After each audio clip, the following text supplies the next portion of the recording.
Brunswick, which is in Canada, has blow up over their education department teaching something to the kids that didn't make too much sense.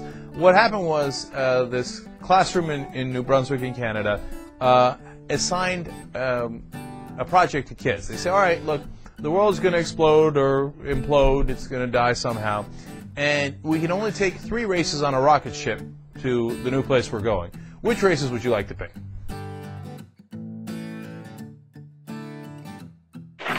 Back in the book segment tonight, 55-year-old Elizabeth Kandrak took a job teaching at a middle school near Charleston, South Carolina. That was back in 2003. Ms. Kandrak says she was subjected to racial taunts and threats from some black students at the school, and the school officials wouldn't do anything about it. Attacked you, and from what the court testimony is, they called you a white cracker, white hunky, white C-word, MF word, all these kind of terrible things. Now, when I was teaching, that would be immediately that kid would have been suspended from the school. Immediately, if that had happened when I was teaching in the 70s. According to my supervisor, the principal, she said this is their culture, this is how they are, this is all they hear at home, and if you don't like cursing, this isn't the school for you.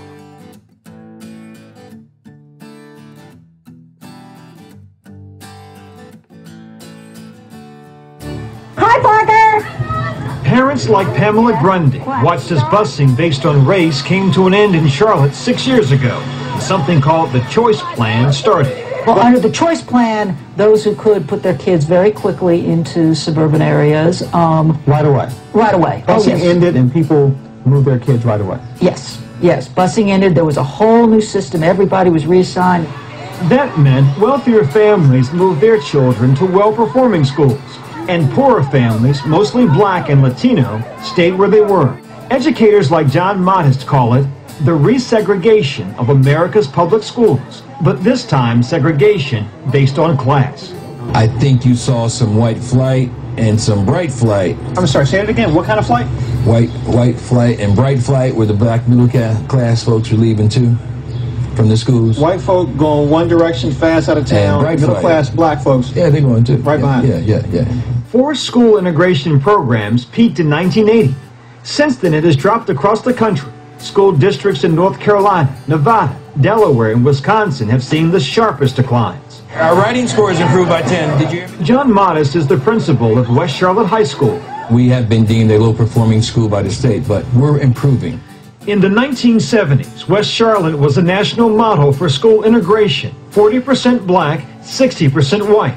Today, it's 88% black, 1% white. It's been a blessing for our family. It happened in part because families like Lori Carter's decided to invest in homes around schools with great reputations.